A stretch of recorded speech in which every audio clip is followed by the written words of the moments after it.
Bismillahirrahmanirrahim. Assalamu alaikum, hürmetli körürmenler. Bütün dünyadaki aziz kayrindaşlarımız. Qalbdan Qalbga namlıq programımızın 15. sanını görüşünlərini qarşı alımız. Mən Abdullah Yalqın. Qadirli körürmenlerimiz, elbette her Ramazanda, İstiqlal ekranıda, dünyanın her qaysı yerlerdeki kayrindaşlarımız bilen bu uluq mübarek günün her bir gününü hayatımızga yeni mənilərini, yeni öğrengen şu her gün sözlünüp atkan ustazlarımızın ağızdan anlap kilip atkan bu dinimizdeki durdanlar bilen hayatımızı tixamabek savaplık, yaxşı əməllər bilen ötküzüş niyetide programımız devam kılıvatıdı. Allah subhanahu ve taala tutkan rozlarımız ve barlıq kılgan əməllərimizni dergahide kubul kılışını tüvencik bilen sorayımız bana haşbeştiki bir gün 15. günü kep kaldık Ramazan'dan mı? Bugünkü temimiz tünügümüz elanımızı beğendik. İntayın muhim mümin hayatındaki tilinin qançilik muhimliği bunu doğru işletmeye vaxtıda qandaq dünya ve ahirette bala qazağa qandaq afetlerge uçuraydıqanlığımızı öğünüş üçün tilinin afeti degan temada toxtulduğanlığımızı elan beğendik. Bugünkü aziz mehmanımız hemen tanışıq bolğan ilgiri nurgun programmalarımızda her daim mehmanımız olup kelip atkan Şarkı Türkistan Ölümala Birliki davet grupsininki şundaqla xalq bilen münasibet grupsininki məsulü Muhammed Ömer Qaracım teklif kıldık. Qimmatli vaqtdan chiqarib qadam tashrif berganligi uchun ko'p rahmat aytamiz. Allah razı olsun. Allah razı olsun. Qadrli ko'ruvchilarimiz, programımız YouTube ve Facebook kanallarımız orqali tarqatilyapti. Ekran oldida chiqib turayotgan nomerimiz shundaqla ijtimoiy uchur vositasidagi aloqa vositalarimiz orqali programmamizga aloqador har qanday fikr taklif bo'lsa, berishinglarni, savollaringlar bo'lsa, so'rashinglarni umid qilamiz. Shundaqla ko'plagan qarindoshlarimizning foydalanish uchun ham bahrlab qo'yishni ham unutmaysizlar. Undaqda bevosita programmamiz kirib ketsa, hurmatli ustoz. Albatta, kirishni qisq qilib deganimdek hamda bu tilni bir musulmonniki hayotida kontrol qilib, to'g'ri shaklda muhofazat qilishi, so'zlayotgan og'izdan chiqarayotgan har bir so'zlarning nega berib to'xtaldiganligiga diqqat qilishi, buningga diqqat qilmaganda qandaq oqibatlarga uchraydiganligimiz payg'ambar sallallohu alayhi vasallam hadislarida nihoyatda ogohlantirilgan bir tema. İlgirki zamanlarda fakat bu fan-texnik taraqqiy qilmagan vaqtlarda inson bilan inson uchrashgan vaqtida birisinin ko'ngli yerim qilgan yoki gunoh bo'lgan so'zlarni qildigan bir davrda yashagan bo'lsa, bugun uchrashmasimi, dunyoning narida turib shu tilni hatto og'izni ishlatmasimi, shu ko'nglida o'ylaganni ijtimoiy uchur vositadan yezib, og'ziga kelganini so'zlab, uning hisobini xuddi bermaydigandek nurg'un inson o'qisa, echindigan masalalarninki kunsil kuchayotganligini hayotimizni ko'rib turibmiz ijtimoiy uchur vositalarida. Şu bugungi temamizda shu vaqtda biroz ham o'zimizga ham qarindoshlarimizga eslatgan asosda to'xtalaylik deb o'ltiribdik.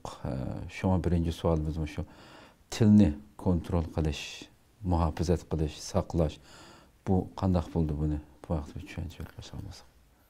Elhamdülillahi Rabbil alemin ve salatu ve selamu ala eşrafil mursalin Seyyidina Muhammed ve ala alihi ve ashabihi ecma'in. Subhaneke la ilme lena illa ma allamtana inneke entel alimul hakim. Rabbi şrah li sadri ve yessir li emri ve ahlul uqdeten min lisani yefqahu qavli.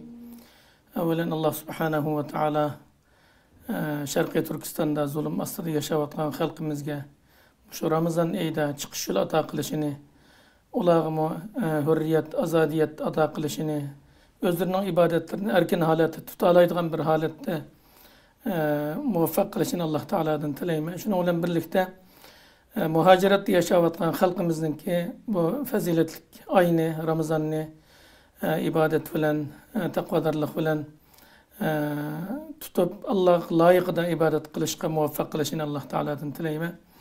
Yukarıda sizler ötkendek til insanın azalarının içinde en mühim aza. Çünkü til arqılıq insan iman etidi, til arqılıq insan dinden çıkıdı, til arqılıq nurgun yaxşılıqdan qolga keltirdi, til arqılıq insan nurgun balay afetlerge sebepçi buludu. Ama yani tilni kontrol qilish desek, tilni nimeden kontrol qilmaysak, insan til arqılıq yaxşılıqdan başqasını sözlemeslik, yaman sözlerden yirak duruşu, bulapmı gayvet şikayet, suxançilik ve özünün başqısıga eziyet verişke okşaş, bunda işlağa bu tilni işletmeyi, bunu kontrol kılış. Çünkü insandan çıkan her bir söz bunun hisabatı var. Perişteler yazıp durdu. Şu Kur'an-ı Kerim'de Allah Subhanahu ve Teala ma yelfizu min kavlin illa ledeyhi raqibun atid. İnsan qanday bir gapni tilidan talaffuz qilib ağzından chiqirdikan, onun qaşida dal onu yazıp turadigan, hazır bo'lib turadigan bir perişte bor degan. İnsan til orqali qilgan söz mayli yaxshilik bo'lsin, mayli yomonlik bo'lsin, o insonniki yaxshilik bo'lsa yaxshilik daftarga, yomonlik bo'lsa yomonlik daftarga yazılib turdi. Peygamber aleyhissalatu vesselam bayan qilgan: "İza asbaha ibn Adam fa innal a'da'a kullaha tukaffiru al-lisan. Taqul ittaqillaha fina fa innama nahnu bik fa in istaqamta istaqamna ve in i'wajajta i'wajajna." İmam Tirmizi rivayet qilgan hadisda her bir insan etdiganda qopqa vaqtida til bütün azalarga yalvirdi deydi. Onunğa yalvirib turib deydi: "Bizning haqqimizda Allohdan qo'rqin. Biz sen bilan sen qanday bo'lsang biz shunda bo'lamiz. Sen mustaqim, to'g'ri bo'lsang biz to'g'ri bo'lamiz. Sen maymoq bo'lsang biz maymoq bo'lamiz. Shuning uchunchi sen bugunni boshlading, bu kuningni yaxshilik bilan, Allohdan qo'rqish bilan boshlagin" deb a'zolar tilga yalvirib turdi deydi. Yani Peygamber aleyhissalatu vesselam la yastaqimu imanu abdin hatta yastaqima qalbuhu ve la yastaqimu qalbuhu hatta yastaqima lisanuhu. İmam Ahmed rivayet kılgan hadiste bir insanınki, bir bendeninki imani mustaqim, kamil, tuluq bulmaydı. Hatta ki onun kalbi mustaqim bulmakça. Onun kalbi mustaqim, doğru bulmaydı. Hatta ki onun tiliço doğru mustaqim bulmakça diyen. Yani insanın bedellerinin to'g'ri bo'lishi qalbiga bog'liq, qalbining to'g'ri mustaqim bo'lishi tiliga bog'liq degan payg'ambar alayhissalatu vassalam. Shu inson tilini nurg'un ofatlar va tilning ofatlari, buningdan saqlash kerak. Tilning ofatlaridan saqlash uchun tövendekidek meselelerge dikkat qilish kerak. Gap qilgan vaqtida o'zining tili orqali mayli o'ziga yoki g'ayriga foyda yetkazadigan yoki o'zidan ya boshqalardan bir ziyonni dafi qiladigan bir so'z o'scho qilish. Demak, tilini yaxshilikqa ishirtish. Shunga ba'zi sahabalardan deyilgan: "İhzan lisanaka illa an haqqin tansuruh aw batilin tadharuh aw khayrin tanshuruh aw ni'matin tazkuruha." Yani sen tilingni tatqin, faqat sen yardım berdigan yaxshilik haq bo'lsa bu haqda shu so'zlasang bo'ladi. Yoki bir botilni dafi qiladigan, uni taqobil turadigan ish bo'lsa bu vaqt so'zlasang bo'ladi. Yoki sen boshqalarga yetkazadigan yaxshilik bo'lsa tarqatadigan bu vaqt so'zlasang bo'ladi. Yoki bir ne'mat bergan bo'lsa Alloh taolo buning shukronasiga shukr etib ne'mat bo'lsa zikr qilsang bo'ladi. Uningdan boshqa ishdan sen tilingni tatqin degan. Payg'ambar alayhissalatu vassalamdan so'ralgan: yani qaysi islom afzal?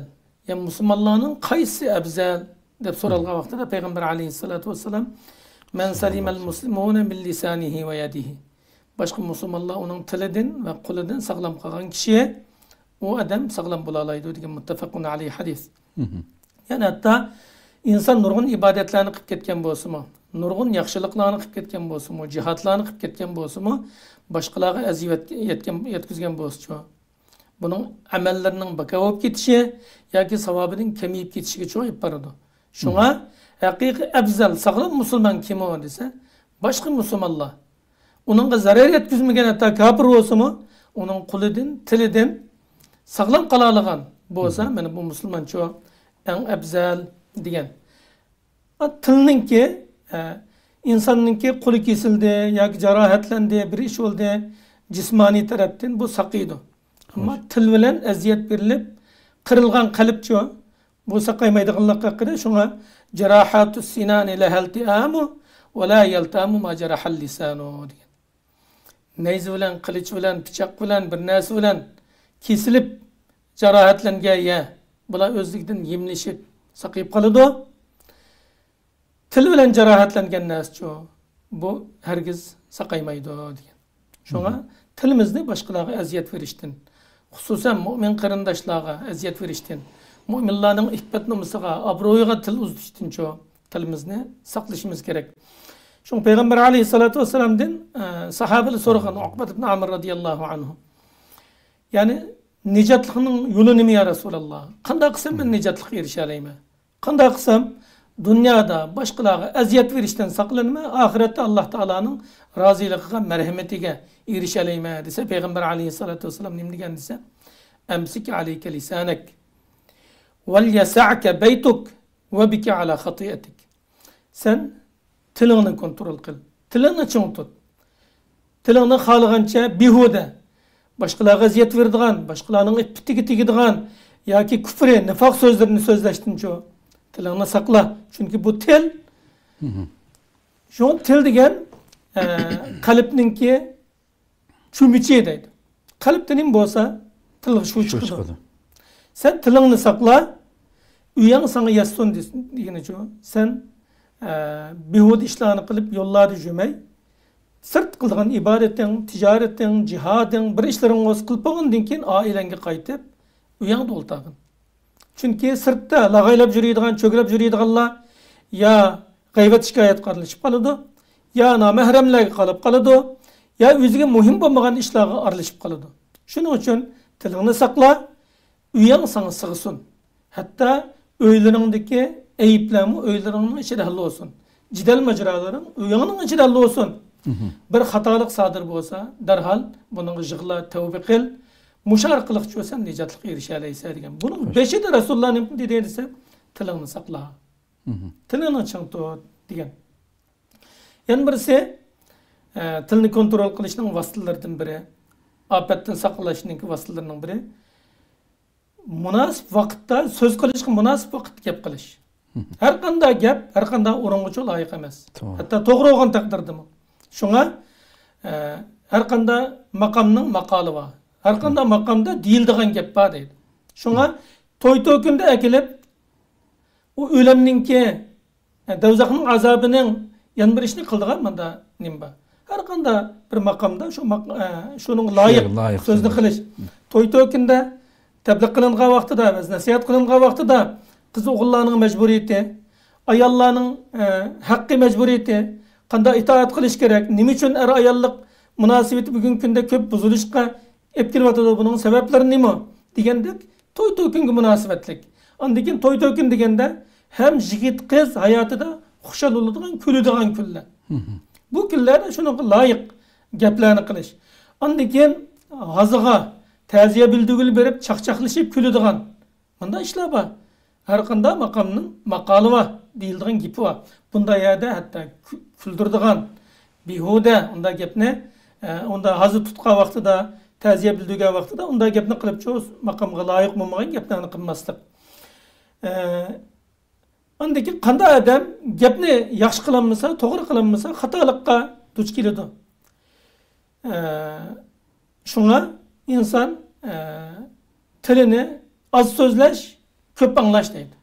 Tilni saqlash uchun az so'zlash, ko'p anglash. Yana biri hojat miqdori gap qilish. Bir odamdan so'z talab qilindi. Talab qilingan miqdor qarta gap qilish. Vaz nasihat bo'lsa-mu shundaq, bir odam bir gap qilib bering degan bo'lsa-mu shundaq, ma bir narsani tushuntirib qo'ying degan bo'lsa-mu shundaq.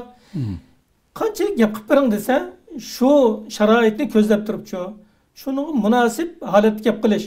Uzun gap qilib boshqalarni zeriktirib qo'ymaslik, qisqa gap qilib maqsadni bildirilmaydigan, bunda tepishmoqqa o'xshash gaplarni qilmaslik. Yana biri so'zning yaxshisini tanlash. Gap qilgan vaqtida mu'min degan eng go'zal inson hayotdagi. Uning harakatlaridan, tilidan, ibodatlaridan, hamma narsadan insonlar emas, hatto hayvonlar xushlanadi. Gulgiyalar xushlanadi. Unda bo'lgandan keyin mu'min shu og'zidan chiqqan gaplarning hammasi mavzun, esil bunda. Yana bir qilib ekan deb qoladigan bunda shaklda bo'lish kerak. Shunga vazinil kalama inna taqta fa innama yubdi uyuba zil uyubi al mantiqu degan bir beyt var. Degene sen gap qilgan vaqtingda gapingni o'lchab qil. Xo'sh.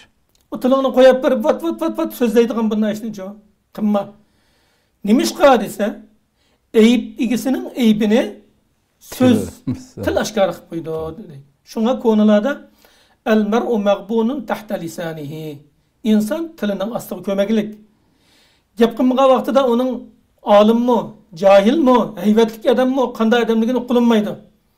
Shunda gap qilgandan keyin uning amanchilik odam ekan degini to'rt og'iz gapdan keyinlamchi oshkor bo'ladi. Ya bir og'iz gap bilan bu odam isil odam ekan deganlik oshkor bo'ladi. Ya bir og'iz gap bilan bu eng safil, past odam ekan bu. Bu odamda hayvat qilib aymirib munda to'saqchi bu munda gapni qilyotdi ya deb xalqning nazaridan tushirdi gap bilan. Shunga ba'zi nimalar bor? İmam Ebu Hanife rahmetullahi aleyh ders o'tib o'tiribdi, tutuni sunib shogirdning qishida noyat hayvatlik bir odam kiribdi ekan, u odam tutuni yig'ib, ayminib, u odamdan qo'rilib İmam Ebu Hanife qilibdi. Shuningla u odam bir og'iz gap qilgandan keyin hana li Abi Hanifata an yamudda rijlayhi. Endi ikki putini sunib o'tirdigan vaqt gapdi İmam Ebu Hanife'ga degan deydi. Odamning onunki qomati, uning shakli emas, onunki so'zining qimmatligi, qanday qimmat qarashga ega ekanligi, qanday inson ekanligi uchun tili bilan belgilanadi. Shunga ba'zi nimalarda til gap sening og'zingdan chiqishdan burun sen ig'ula olaysan deydi. Chiqib bo'lgandan keyin. Chiqib bo'lgandan keyin gap senga ig'uldi deydi. To'g'ri. Yaxshi gap bo'lsa-mu, u senga ig'uldi, uning mukofotini ko'rsa, g'ayvat, shikoyat, tuhmat bo'lib qolsa, u vaqtida uning dardini tortsa, chiqqicha sen ig'ulsa, ağzından çıkıp bo'lgandan keyin söz sana ig'uladi deydi. Yana söz insonning aqlining, adab axloqining unvoni deydi. Yani qisqib aytgan vaqtida gap mush odamning unvoni. Kimligi u? Bir odamning gapi bilan insonning aqliga buning aqli kuchli, sezgur, axloqli, adabli bir odamniki uquladi. Uning asliga qiliq dalil bo'lsa, uningki aqliga söz onun sözleri delil bo'lalaydi deydi. Yana bir odamningki gapini qilgan vaqtida oldida haddidan oshirib maqtab mundaq qilib ketmaslik. Bir odamni so'kkan vaqtida haddidan oshirib munda so'kib haddidan oshirib o'tmaslik. Haddidan oshirib maqtashni bizda xushomatchilik deydi. Riyoxo'r, xushomatchi. Qancha yaxshi odam bo'lgan taqdirdami bu odamni voy manda yaxshi qilgan odam, bu degan manda isl odam, u bu deb uning oldida maqtashning o'zi maqtug'ichini nazardan saqit qiladi. Xushomatchilik qilyotgan odam degan yomon gumonni paydo qilib qo'ydi. Boshqalarni so'kashda haddidan oshirib gap qilish, bu odamning bir dadi bor ekan. Aningda shuni so'kayotdi deb bu odamningki chidamas bir odamnikiga dalil bo'ladi. Shunga mu'min degan xushomat qilishdimi? Isil boshqalarga bir musibat kelsa, bunda vaqtda uni so'kib, uningdan bir ayibni ko'z uni so'kib, uning abdi beshirisini ichadigan manda axloqdimi isil bo'lish kerak deydi. Kerak bo'lish kerak. Xo'sh. Alloh rozi bo'lsin. Yana biri eng muhim ishlarning biri ko'pincha vaqtida boshqalarni rozi qilish uchun Allah razı bo'lmaydigan gaplarni so'zlab qo'yamiz. So'rinlarda o'tirib yo kuldirish uchun. Bunday gaplarni qilmaslik.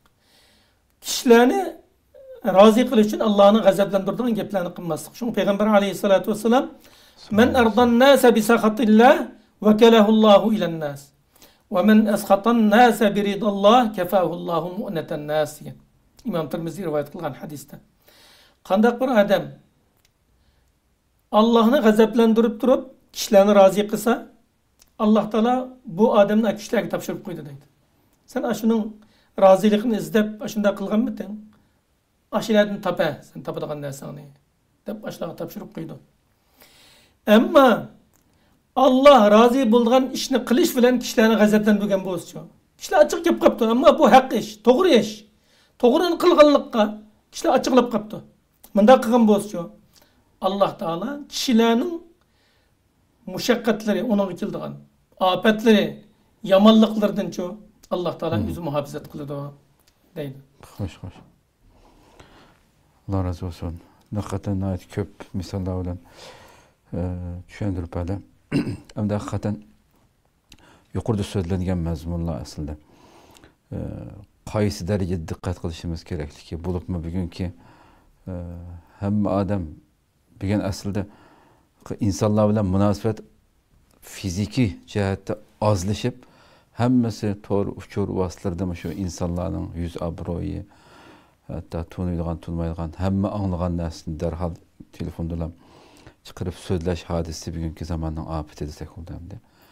Şoň Peygamber sallallahu bir hadis var bolaqy. İnsandaki anglagan her narsasini so'zlashi yalğançılık edi. Onun üçün günah cəhətdə yeterlik yalğançılıq yani. Günah cəhətdə yeterlik diyen bir ibare şekilde.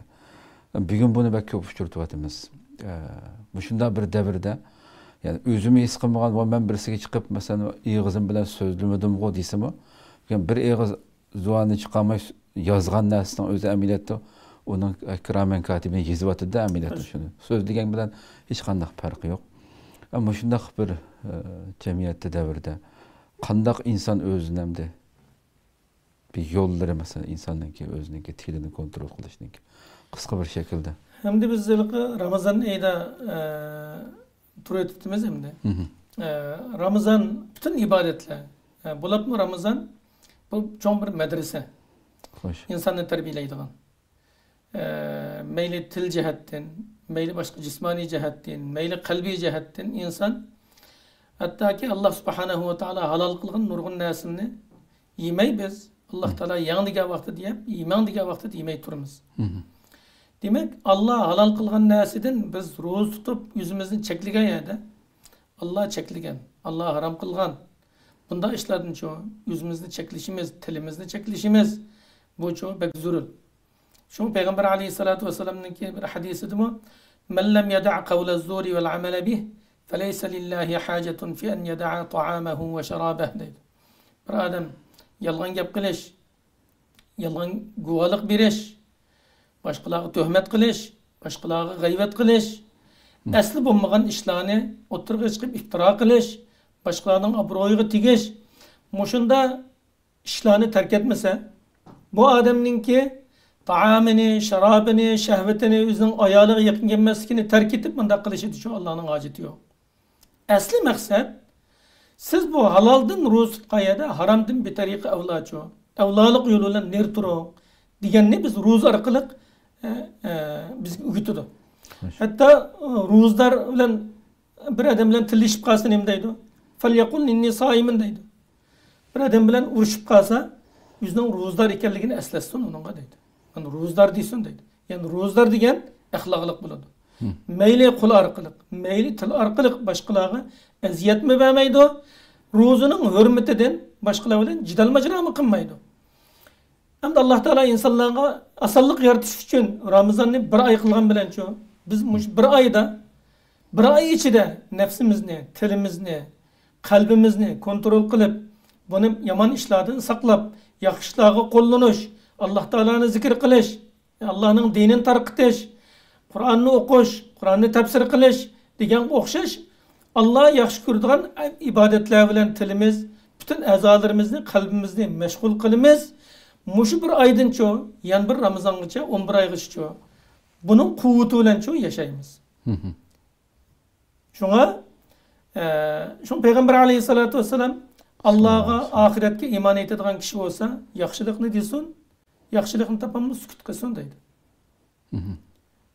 Shuning uchun bugungi kunda rostchilar yolg'onga chiqarildi, yolg'onchilar tasdiqlandi, amin odamlar xiyonatkor deb baho berildi, xiyonatchilar amin bo'libchi kishilarning ish beshiga kishilar amin deb baho berib uni bilan muomala qilgan bunda holat keldi qiyomatning alomatlaridan biri degan. Mushunda ishlar bugungi kunimizda ko'paygan. Köpünce insan duch keladigan ish mushu g'ayvat. Bilib bilmay inson men g'ayvat qilib, hatto biz namoz o'qiydigan taqvo qarindoshlarimizning ichidan voy men bu gap deganni oldidami deyman, o'zigimi degan, menda o faloni menda deb, yalqi xuddi odamning oldida deyilmagan gap deyalisak jasoratli bo'lib, ani qo'rqitib, ani texim izish uchun bu gapni boshqa desam bo'ldigandekchi O men bu gapni oldidimi deyme. Falan degan andachi, mandachi deb gapini qildigan. Bunda ishlar bor. Ro'zlar turib, yuqori degandek naqsh muzikani anglamaymiz yo'q. Kelib ketib berib o'zimizning musulmon qarindishimizning shu onun kiyimi qisqa ekan, anda ekan, manda ekan, oilasi bilan manda ekan deb uningki da o'zining shaxsiyat emas, oilasi obro'y haqida til sundigan, buning diqqat qilmaydigan, g'aflat o'tkazadigan bunday ahvollar uchun. Ha, dunyoga ochadigan. Amaliyotda Qur'oni Karimda tashbih deyilsa, g'ayvat shu eng ashaddiy tashbih bilan bayon qilingan. Masalan, Qur'oni Karimda ولا يغتب بعضكم بعضا أيحب أحدكم أن يأكل لحم أخيه ميتا فكرهتموه. Sizlarning ba'zingni shu g'ayvatini qilmasin deb bo'lib, sizning biringlar o'zininki qarindishini o'lgan holatida go'shini yeyishini, uning quloqlarini tishlab, burunlarini tishlab yoki bilaklarini tishlab tortib jasadini yeyishni yaxshi ko'ramdi deb bo'lib, Alloh o'zi isbotlaydi. Fakarihtisizlar, yomon ko'rsizlar buni. Acaba buni yomon ko'rsizlar yo'q. Ay g'ayvat qilganinglar, boshqalarning iffat nomusiga tekkininglar, boshqalarningki yo'q yerda yomon ko'radigan gapini qilishinglarning o'zi. Ash go'shin yegan bilan o'xshash tursa. Nima shunday qilasizlar? Siz unda qilmanglar deydi. Eng ashaddiy shaklda tashbih qildi. Endi g'ayvat ko'pincha vaqtida ro'zining savobini kamaytirib yuqori degandek. Hatto ba'zi salaflardan men ro'z tutdim deb halol yemay, ayında g'ayvat bilan, suxanchilik bilan shug'ullangan odam buning ro'zisi buzilib ketadi deganlarmi bor? Ba'zi ulamolarning ichidan ko'p sonli olimlar gunohkor bo'ladi, ro'zisining savobini kamaytiradi degan bo'lsa, ba'zi olimlar buning ro'z emas. Chunki bu halol narsani yemidi, ammo harom narsa bilan chu ifto qilgandek, harom narsani yeb o'zini buzib o'tgandek chu manda bo'ldi deb bayon qilgan. Masalan, bir rivoyat qilinishicha, Payg'ambar alayhisolamning davrida ikki ayol ro'za tutib ekan. Payg'ambar alayhisolamning qishiga kelib, ikki ayol ro'za tutibdi, ya Rasululloh. Bu ayollar ussizlikdan, taz tush vaqti ekan, o'lib qolaylam deb qoldi, ya Rasululloh debgan. Rasululloh gap qilmabdi ekan. Yana birdamdan kelib, ya Rasululloh, bu ikki ayol ro'za tutibdi. Bunu o'lib qolay deb qoldi ya Rasululloh degandikin, bu ikkisini chaqiringlar degan deydi. Payg'ambar alayhisalom bir qochini akalang deb buyurdi. Qochini kelgandikin birisini mana qusong dedi. Qusqandan keyin o ayol o qochigacha yerim bo'g'icha qon, jiring, hatto hozir yegandek, chaynagandek go'shtni-chu qusqan dedi. Yana birisini kelib, sizmi qusong debdi. O ayol qoch to'shqisi, ummi qusqan dedi. Qon jiringlarni qusqan dedi. Peygamber aleyhisselam ne dedi? İnne hatayni samata amma ahallallahu lahuma ve aftarata ala ma harramallahu aleyhima. Bu hadis biraz sanat cihetten zayıf deydi adamlar. Ama başka sahih hadislarga, Kur'an-ı Kerim'in mezmunuga mana cihetten çok uygun. Peygamber aleyhisselam ma iş köylen hazır Allah bulağa halal kılgan nasidin roz tuttu. Amma bu ishkaylarga Allah halol qilgan, harom qilgan narsa bilan ifto qilibdi. Qanday qildi desa, Payg'ambar alayhisalom bu ikkisining biri yana birisi kelib, kishilarning go'shtlarini yegila boshladi deydi. Ya'ni g'ayvatini qildi. Tahudani fi a'radin nas, kishilarning obro'yiga, andoq chekan, mamandaq chekan debcho g'ayvat shikoyatlarda obro'yiga tegadigan ishlarni gap qildi. فكيف يقبل الله صومهما bu ikkisining ro'zasini Alloh qanday qabul qilsin degan. Shunga ro'z tutgan kishi ro'z tutish jarayonidami bunday ishlarni yiroq bo'lish kerak. Ro'z ketgandan keyin mucho ro'zida olgan iymoniy quvvat bilan, taqvodorlik bilan shu bunda Alloh cheklagan ishlardan shu yiroq bo'lish kerak. Endi g'ayvatningki azabının qattiqligini Peygamber aleyhisselam bayon qilgan. Biz gerçi bugunda g'ayvat haqida to'xtalmasaqmi, til haqida to'xtalyapmiz, tilning ofati haqida. G'ayvat til bilan bo'ladi. Xo'sh. Tilni g'ayvatdan saqlash, ofatdan saqlagan bo'ladi. Peygamber aleyhissalatu vesselam Mi'rajga, Isra Mi'raj kechisi Peygamber aleyhissalatu vesselam deydi: "Marartu biqawmin lahum aghfarun min nuhas, yakhmishuna wujuhahum wa sudurahum." Ben Cibril aleyhisselam bilen bir kavminin kaşıdan öttüm. Ular çoğu Ularınki tüşten tırnakları varken deydi. Yani tümü tırnakları varken deydi. Hoş. Ular aç tırnakları olan özlerinin yüzlerini, özlerinin meydillerini, kökreklerini münde çoğu kamallap, cerahatlandırıp, yırtıp münde kılıvatıdı. Ben dedim ki Cibril, bunlar kimler desem, haulaillezine ye'kuluna luhumen nas ve yaka'una fi a'radihim. Ebu Davud rivayet kılgan hadiste, Aulai Muhammed kişilerinin goşunu yeydiğin kişiler. Bunlar qanday yedi desek kişilerinin abroyu hakkında gap kılgan, gaybetini kılgan, yaman kördiğin gaplarını kılgan kişiler şu degan. Şun gaybetinki teşbihini qattiq yerigandan derecede Allah Teala bayan kılgılar. Hem Cenab-ı Resulullah ayet istemiş o. Ne kadar gaybetinki cinayetini igri kelliki, azabının qattiq igri kelliki de şu toxtal. Bir hadisini bayan kılsak Muaz ibn Cebel radıyallahu anhu Cenab-ı Resulullah'ın qışığı kelib davamlı sahabeler qanday qilsam jannat kirame, qanday qilsam dozaqdan yiroq bo'lame. G'emi shu de. Qilgan ish harakatlarda Cenab-ı Resulullah'ın qışığı kelib ya Rasulullah, meni jannat kirgizdigan, men dozaqdan yiroq qilgan bir amal o'z deb basla dedi. Degandan keyin payg'ambar alayhisalom laqad sa'altan azim. Sen katta bir ishdan so'rading. Bir insonning jannat kirishi dozaqdan yiroq bo'lishi degan zalikal fawzul azim. Allah Teala fevzi azim deyin en katı utuk bu. Ama ben katı diyenim bilen katı mukafat bu. Ama Allah asan kılgan kişi gücü. Bek asan dep bulap Peygamber aleyhisselam hemimiz biladigan Allah'ı ibadet kılsa, şirik keltmey, beş vakit namazını okuysa, zakatını verirse, Ramazan'ın rozasını tutsa, Beytullah'ını hac kılsa, kadir bolsan degen dep bulap men yaxşılıkның işiklerine başlap koymayım. Mama bir yaxşılık yani başka yaxşılıklar var. Muşu din muşunu mu gidip kalmagan? Ben başka yaxşılıklara başlap koymayım o. Peygamber Muaz radıyallahu anh şunda kızlı ya Resulullah dedi. Roza bu bir perde, devzaktin perde oldu. Sadika hatalıkını uçurdu. Xuddi su otunu uçurgendek. Bir adamın keçide okugan namazı kıyamul leyl teheccüd okuşu benim bu muşunda kat ibadet dep bulapandikin Allah Teala tetecafa cunubuhum anil madaci' degan müminler degan benim şunda biqilleri keçisço yatadigan yerlerden uzak durup Allah Teala'ga ço dua kılıp mında kılgan kişiler degan süpetdeki mazmundaki ayetni okup bulap men işlerinin en beşiği başlap koymayayım dedi. Bu mu bir yaxşı iş? Bunun da mı afzal iş var? Bunun başlap koymayayım mı? Bunun türiki işinin iş degan bir yerde İslam. İslam'ın beşi, İslam'ın türiki ve onun en yukarı pellesiga başlap koymayım. Degandikin Muaz radıyallahu anhu şunda qısli ya Resulullah degandikin işning beşi İslam deydi. Demek sen qilmoqchi bo'lgan ishning beşi İslam. Onun türükleri namaz. Onun en yukarı pellesi şu cihat Allah yolda i'la kelimetillah üçün özünün dinini, vatanini, milletini qo'dash üçün cihat qilish.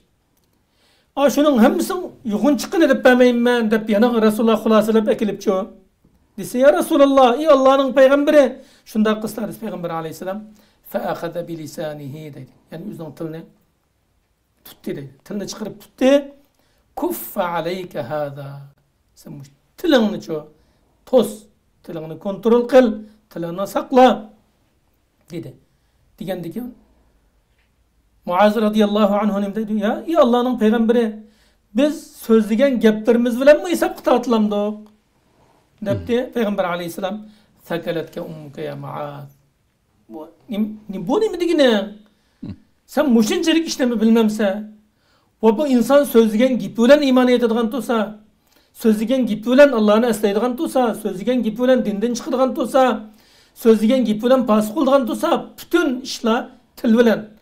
Aldım, sattım, talak kıldım, aldım xotunu degan gaplar til bilan bildigan bo'lsa, til bilan degan gap bilan qanday hisob kitotilmasin deb andin va hal yakubbun nas fin nar ala wujuhihim aw ala manakhirihim illa hasaidu alsinatihim.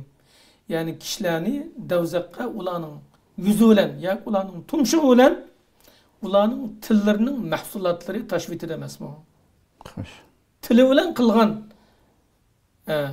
hareketleri, ibadetleri ya ki şu gıybet şikayetleri ya yaxşı kılıdı bu tıl bilen cennet kiredi Ya yaman iş kıldı bunun mahsulü olan çoğu. İnsan devzak kirkidi demez mi degan. Şuna tilni muhafazat qilish bek muhim. Peygamber aleyhisselam bu yerde insanlarga, mu'minlarga farz qilingan amallarni sanadi. Ondan keyin hatta cihatni mı bayan qildi. Tahajjud o'qish buni bayan qildi. Ondan boshqa sadiqa, ondan boshqa nurg'un yaxshiliklarni bayan qilib bo'lib, eng oxirisida yana chu ya Rasululloh desa tilingni deydi. Hakikaten. Til ne kadar Allah razı olsun. Hakikaten nayet tefsiri açıp böyle vaktimiz mi to'shib qoldi ammo lekin shu oxirida tilni yig'ishning shunda fazilati mukofoti haqida faqat bir ikki so'z bilan tugatganmiz. Bu til sahabelarninki biz nurg'un ishlarni payg'ambar alayhissalomdan o'rganamiz, nurg'un ishlarni sahabelarning hayotida qolib o'rganamiz. Xo'sh. Haqiqiy taqvodor mu'min Cenab-ı Resulullah'ın seyirleri bayan kılınsa kalbi yayırıp yüzünü tutulamaydı. Cenab-ı Resulullah'ın sahabeleri, iş izleri bunu okulga vakti demiş o. Hakiki takvadar mümin çoğu. Yüzünü tutulamaydı. Çünkü onların iş hareketlerinden suyunudu mümin. Biz nurgun işlerimizde Resulullah'ın da akıptıken, sahabelerin da akıptıken de çoğu. Hoş. Aşuların yüzümüzü ülgü kılıp hayatımızda yaşayımız. Yani bu sahabeler yüzünün tillerini kontrol kılış, şu bihudi gap qilish ya ko'p gap qilmaslik uchun qanday ishlarni qilib ekan desak, bir qancha namuna bor. Abu Bakr as-Siddiq radhiyallohu anhu baka to'g'a vaqtida tiliga toshni selib oldi deydi. Nima ish qarisi? Til teshmanda tosh besib tilni yoki gap qilay desa asiltib, og'zida binas bo'lgandan keyin nima ish qo'yganligini eslabchi, gap qilmasin deb qo'ygan til deb, shunga gap qilmasin deb tiliga toshni qo'yib oldi deydi. Hem yana o'zining tiliga ishorat qilib, "Hadallazi awradinil mawarid." Men bütün balay afetga eptilgan narsa mush tilim deydi. İbn Abbas radhiyallohu anhuma o'zining tilini tutib turib, "Vayhaqqa qul khayran taghnam aw skut an su'in taslam wa illa fa'lam annaka satanda." debdi. Tilini tutib turib, "Issit sana. Sen yaxshilikni degan g'animat olasan. Yoki bunisi sukut qilgan salomat qilsa, unda qilmaydi ekansa, pat yaqinda cho'ng hasrat nadomat cheksa degan. Bundan boshqa sahabalarninki, Hazrat Umar radhiyallohu anhuninki nurg'un nimalar jiq vaqt munosabati bilan mushada to'xtayli. Oxirida mushu Ramazondan tilimizni kontrol qilish, yaxshi ishlatish, yomon ishlardan, uning haqiqatan bilmagan tuhmatlardan Muşunda işlerden tilimizden yığışını öğrenip, roza farz kılıngan, asas yol koyulgan bir maksat var, o bu ismi takvadarlık. Muşu takvadarlık bilen bu rozdan çıkışını Allah subhanahu wa ta'ala'dan hem üzemge hem halkımızga tileymen. Allah subhanahu wa ta'ala bu mübarek Ramazan'ını kabul kılışını, bu Ramazan'dan 11 ayga yetkidek imani kuch kuvvet bilen, güzel ahlak bilen çıkışımızı muvaffak kılışını Allah subhanahu wa ta'ala'dan tileymen. Vesselamu aleyküm ve rahmetullahi ve berekatuhu. Allah razı olsun. Köpten köp rahmet. Kadirli görünmelerimiz şuna kılıp hakikaten yani nurgun dersке sığdırılış gerek boğan nesne meğızlık şekilde nayeti köp misallar bilen oturup koyup ötdi. Bunun üstüge başka söyleydiğin hiçbir söz kalmagan bolsa gerek. Şununla göre hareket kılıp, his kılıp kılmay, muşu uluk Ramazan'da fakat ağzımızda aldığımızda bir işki adamla oltuğuzup koyup, yoki bir cemaatini oltuğuzup koyup, sözleşlem emas. Bugünkü muşu kulumuzdaki narsa en çok düşman bulup kalışı mümkün.